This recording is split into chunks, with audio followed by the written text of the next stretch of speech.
Vamos falar de economia? Porque há pouco saiu mais uma decisão do Copom em relação à taxa básica de juros. Camila Abdelmalak conosco. Boa noite para você, Camila. Como ficará a Selic, então? 13,75 foi a decisão do Banco Central nessa noite. Manutenção da taxa de juros. A gente acompanhou ao longo de 2021 e também metade de 2022 um processo de elevação da taxa de juros aqui no país por conta do processo inflacionário no país.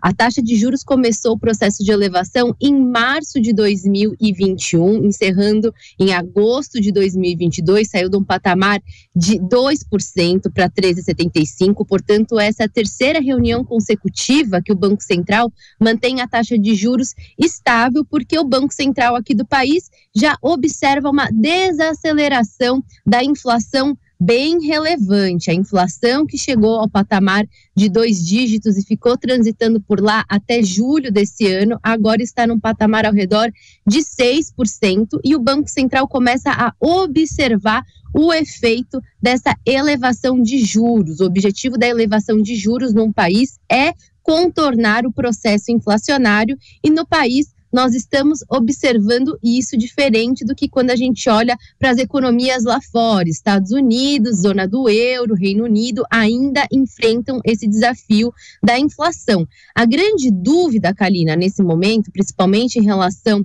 aos investidores, é quais serão os próximos passos, principalmente em 2023, sobre a política monetária, ou seja, qual será a taxa de juros do país em 2023. E o que se esperava há algum tempo atrás é que a Selic, que é a taxa básica de juros, teria a condição de ser cortada em 2023. A taxa Selic teria a condição de ir para um patamar próximo de 11%.